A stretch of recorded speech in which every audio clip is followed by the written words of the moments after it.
ओम शांति। 10 जुलाई 2026 की साकार मूल्य से होमवर्क। आज की मूल्य से फ्लो चार्ट के एक एक पॉइंट का मनन चिंतन करते हुए अपने अंदर चेकिंग करेंगे। हम कितने माया जीत बन गए हैं, हमारे अंदर कितनी समर्पणता है, कितना हमारे दिल में याद का झंडा लहराता रहता है और हम सेवा में कितना बिजी रहते हैं। तो क्या हम सच में हम बाबा के तख्त नशीन बनने के अधिकारी हैं? तो आज हम लक्ष्य लेते हैं, विश्व का राज्य प्राप्त करने के लिए बाप के दिल पर चढ़ने का पुरुषार्थ करना है। आज हम स्वमान लेते हैं, मैं श्रेष्ठ आत्मा हूँ। अंतर्मुखी बन एक बाप की याद से सर्व खजानों को अपने अंदर समा करके फिर हम इस खजानों से संपन्न शक्तिशाली स्वरूप के द्वारा आत्माओं को शांति का, शक्ति का, आनंद की अनुभूति कराएंगे। तो ऐसे अनुभूति कराने वाली आत्माओं को बाबा श्रेष्ठ आत्मा का वरदान देते हैं, क्योंकि श्रेष्ठ आत्मा जो होती है उस आत्मा की सर्व के प्रति शुभ भावना, शुभकामना होती है। तो आज हम श्रेष्ठ आत्मा बन करके रहेंगे। प्रैक्टिकल में होमवर्क करते हैं, सहनशील और समाने की शक्ति को धारण करने वाली आत्मा की विशेषता क्या होती है। जो आत्मा समाती है उत्तरी कालदर्शी होती है। समाने वाली आत्मा के नैनों में, दिल में बाप समाया होता है। सुना, जो आत्मा हर एक की बात को समा लेती है वही आत्मा बाबा के दिल के समीप रहती है और वो आत्मा हर सीन को साक्षी होकर के देख सकती है और अपना विक्रम नहीं बनाती। जो सहनशील आत्मा होती है वो सर्व की दुआओं का पात्र बन जाती है। दुश्मन के प्रति भी घृणा का भाव नहीं होता है। ऐसी समाने और सहन करने की शक्ति को धारण करने वाली आत्मा ही बाप की समीपता का अनुभव करते हुए विश्व की आत्माओं के दिलों में राज करती है और विश्व राज्याधिकारी बन जाती है। तो और भी चिंतन करेंगे। तो आज हम पुरुषार्थ करते हैं कि हमें दिल पर चढ़ने के लिए क्या करना है। पहला है वैराग्य। बाबा ने कहा ये क्यामत का समय है, विनाश की तैयारियां हो रही है। विनाश तो जरूर होना ही है, क्योंकि सबकी विनाश काले विपरीत बुद्धि है। तो इस समय जब सबका विनाश काल समीप है तो ये सीन देखने के लिए साक्षी होकर इस ड्रामा के खेल को देखना है। कल्प पहले मुआफिक हर आत्मा सजा खाकर मुक्ति धाम को जाएगी, लेकिन अगर साक्षी नहीं होंगे तो विनाश का सीन नहीं देख सकेंगे। साक्षी होने के लिए अपनी स्व की स्थिति और भविष्य की प्राप्ति को बुद्धि में रखना है कि ये सारी आत्माएं बाबा के बाराती बनकर के साथ जाएंगी और हम आत्माएं बाबा के साथी बनकर के अपने घर वापस जाएंगे और भविष्य नई दुनिया में आएंगे। साक्षी, साथी और भविष्य का लक्ष्य इस दुनिया से वैराग्य सहज दिला देगा।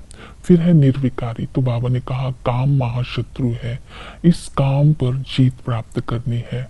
इस क्रोध को विकारी नहीं कहा जाता है, फिर भी क्रोध से ऊंच पद नहीं प्राप्त होगा। क्रोध पुरुषों में ज्यादा होता है, माताओं में कम होता है। काम और क्रोध पर विजय प्राप्त करेंगे तभी संपूर्ण बनेंगे। तो आत्मे संपूर्ण स्वरूप को सामने रखते हुए आज हम पुरुषार्थ करते हैं माया जीत बनने का। तो बाबा ने कहा कि स्वभाव को सरल बना लो और भोले बन जाओ, लेकिन इतना भी भोला नहीं बने कि माया को पहचान ना पाओ और माया का गोला बन जाए। इतना भी भोला नहीं बन जाए कि जो माया आए उसका सामना भी ना कर सको। तो जितना हम सरल चित्त होंगे, विकारों से इनोसेंट होंगे, स्थिति से शक्तिशाली होंगे, तो माया चित्त बनते जाएंगे और विकारों पर विजय प्राप्त कर लेंगे। फिर है धारणा। बाबा ने कहा पुरुषार्थ करना है मात पिता के दिल पर चढ़ने का। जो माता पिता के दिल पर संगम पर चढ़ते हैं वो भविष्य तख्त नशीन भी बन जाएंगे। तो इसलिए बाबा ने कहा इतना ना कोई, जैसे किसी माता ने बोला कि हम बच्चों को डांटते हैं, तो बाबा ने कहा इतनी सजा नहीं मिलती डांटने से, लेकिन फिर भी बचना है। फिर बाबा ने दूसरी श्रीमत दी कि बांधेलियों जैसे अनपढ़ है लेकिन बाबा से बहुत प्रीत है। तो बाबा कहते अच्छा है, अनपढ़ है, बाबा के साथ प्रीत है, तो बाबा कहते भविष्य में ऊंच पद की अधिकारी बन जाएंगी। तो बाबा इस समय ज्ञान का गुप्त दान देते हैं और इस गुप्त दान की बहुत वैल्यू रखनी है। इसके साथ अपनी बुद्धि रूपी झोली को भर कर रखना है।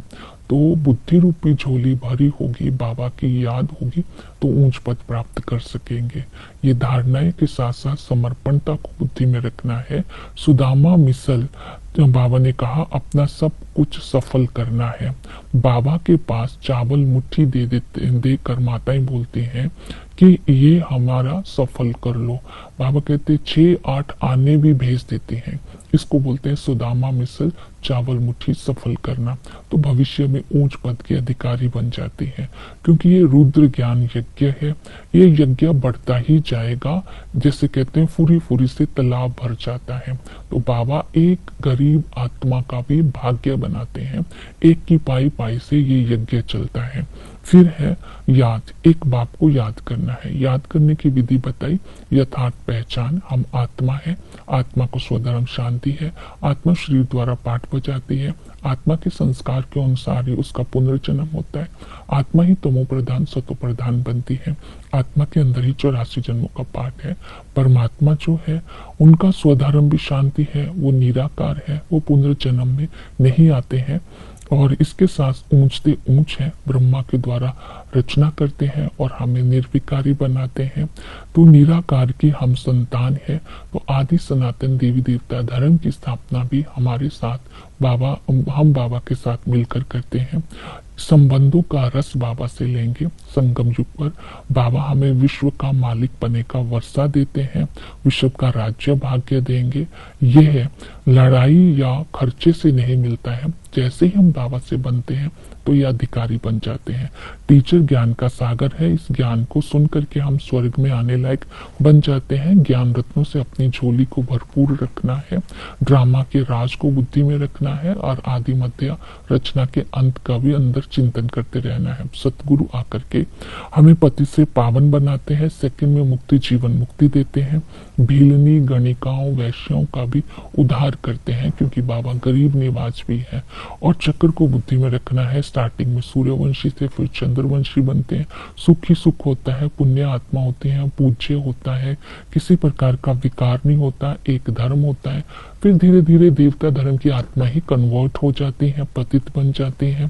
फिर रावण राज्य शुरू हो जाता है। तो जब हम दुखी होते हैं तो बाप आते हैं, तो बाप ब्रह्मा के द्वारा नई दुनिया की रचना करते हैं और आदि सनातन देवी देवता धर्म की स्थापना होती है। तो सेवा के लिए बाबा को बताया है। शिव बाबा को प्रजापिता नहीं कहा जाता है। शिव बाबा सर्वव्यापी नहीं है। ब्रह्मा और शिव बाबा में क्या अंतर है ये बताना है। सेकंड में जीवन मुक्ति कैसे मिलती है ये बताना है। चक्र का राज बताना है। आत्मा परमात्मा का परिचय देना है। ओम शांति।